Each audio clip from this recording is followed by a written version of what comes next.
The famous Five Go to the Demon's Rock by Enid Blyton. Chapter 2. A Little Excitement.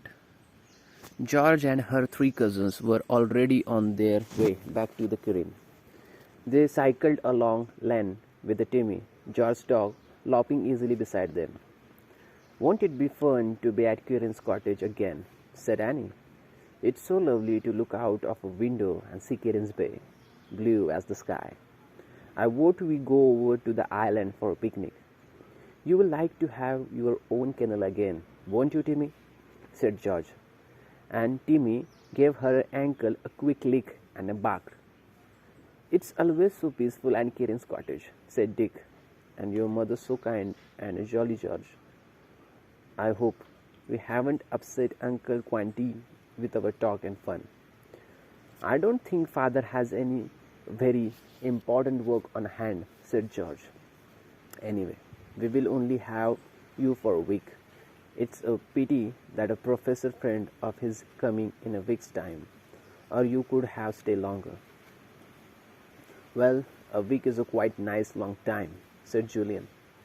"Hello, there's our first glimpse of Kirin Bay. Look, as blue as ever." They were all glad to see the little blue bay and to catch sight of Kirin Island, lying there peaceful in the sun. "You are lucky, George, to have an island all of your own," said Annie. "One that is really and truly yours." "Yes, I am lucky," said George. "I was never so pleased in all my life as the day Mother gave it to me.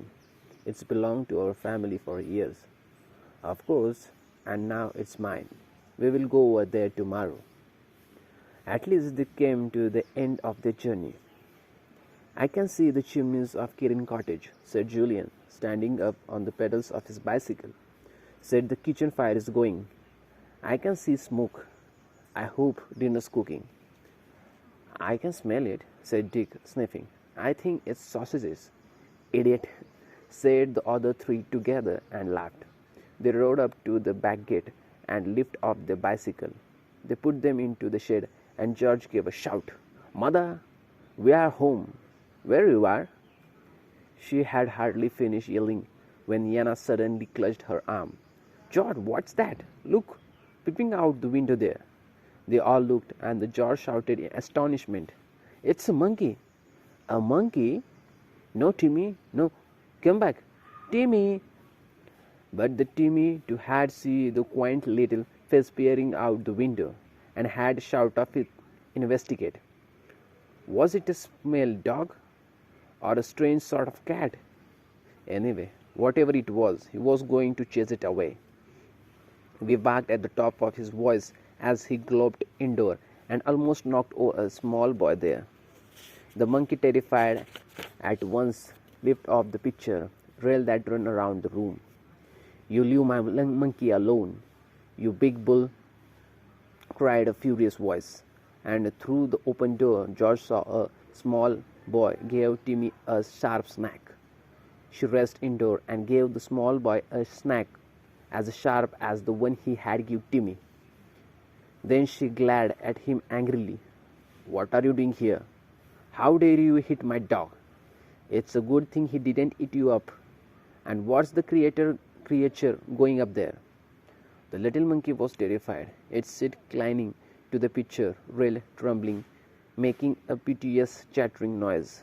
Julian came in just as John arrived from upstairs. "What's all this?" she said. "You will have your father racing out his study in a minute, George. Stop barking at a little monkey, Timmy, for God's sake, and stop crying, Tinker, and take your monkey away before Timmy's eat him." "I'm not crying," said Tinker furiously, rubbing his eye. "Come here, Mischief. I won't let that dog hurt you. I will. You take your monkey away," said Julian gently, thinking that the small boy was very brave to imagine he could fight old Timmy. "Run along." Tinker made a clicking sound, and the monkey dropped at once on his shoulder and noosed there. It put his tiny arm around the boy's neck and made a little snorking noise. Oh, poor little mite, it's crying, said Anna. I didn't know monkey could cry. Timmy, don't forget it again. Please don't. You must not bully teeny things. Tim must never bully anything, said George at once, frowning at Anna. But after all, what do you expect him to do when he come home and find a strange boy and a monkey here? Who are you, boy? I shouldn't tell you, said Tinker, and marched out of the room, the monkey still whimpering into his neck. Jonah, who on earth he is, said Dick, and what is he doing there?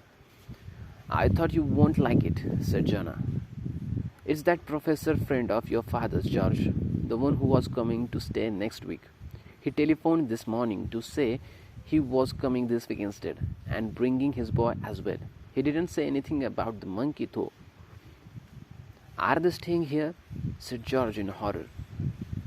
How can mother let them? She knew we were all coming together. How mean of her? How? Be quiet, George, said Julian. Let Jonah go on. Well, they arrived before anything could be done to stop them, said Jonah. And now your father is shut up in his study with the Professor Hiley, the boy's father, and your mother and I are at our wits' end to know where to put you all. The boy and his father, and I suppose the monkey too, are sharing the guest room. But that's where Julian and Dick were going to sleep, said George, losing her temper again.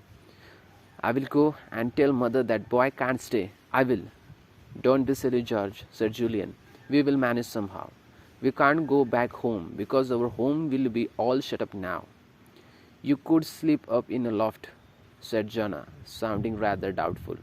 But it's a very dusty and terrific draughty. I could put a couple of mattresses up there for you. All right, said Julian. We will make do up in the loft. Thanks, Jonah. Where's Aunt Fanny? Does she mind all this? Well, she's a bit rushed, said Jonah. But you know what your aunt is. Always so kind. Never thinks of herself. That Professor Hiley just walked into the house as if he wanted, bringing luggage and the most peculiar little boy and monkey. Though the monkey seems a nice enough little thing, it comes and watch me wash up, and bless me if he didn't try to dry the plates for me. The kitchen door swung up, and the George mother came in. Hello, dears, she said, smiling. I thought I heard Timmy barking. Dear Timmy, wait till you see the monkey. He's see him already, said George.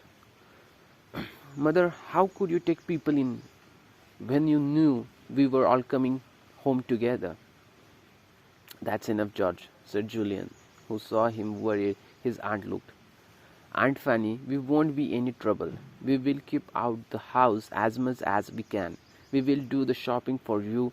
We will go across the Karen's Island and keep out your way. We will. You are kind, Julian, said his aunt, Anna, smiling at him. Things we will rather difficult, especially as Professor Hiling never can remember to come to the mill on time. And you know what your uncle is. He could forget breakfast, dinners, supper for a whole year and then wonder why he left hungry. That's made everyone laugh. Julian slipping his arm around his aunt and gave her a hug. We will sleeping in loft, she said, and enjoy it too. We will help with the housework and we will do any odd jobs too. We have no idea how fine I look with an apron around my waist and broom in my hand. Every George smiled at the idea of Julian wearing an apron. Then the Timmy went suddenly to the half-open door and barked. He could smell that monkey again. He heard a high chattering noise and pushed the door open at once. What? Was the monkey calling him rude names? He saw the little creature sitting on the top of the rail at the foot of the stairs. He saw Timmy, and the dance up and down, sounding as if it were laughing. Timmy raced to the rail and leapt up, barking furiously. The study door flew open and out marched not one angry professor, but two. What's all this noise? Can't we have a moment peace? Oh dear, said Aunt Fanny, foreseeing this kind of things happening 20 times a day. Now that's Timmy and the other were there. Shusert and the two angry men.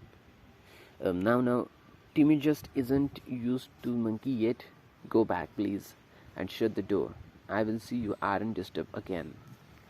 Oof, oof, shouted Timmy, using his very loud bark, and Professor Hiling shouted back into the study at the speed. Any more rudeness from Timmy, and I will have him sent away, roared Uncle Quentin, and he too disappointed. Well, said George, her face red with anger. What does he mean by that, Mother? If Timmy goes, I go too. Oh, look at that monkey. He is sitting on the top of a grandfather clock now. He ought to sit away, horrified a little misbehavior things. No, not old Timmy,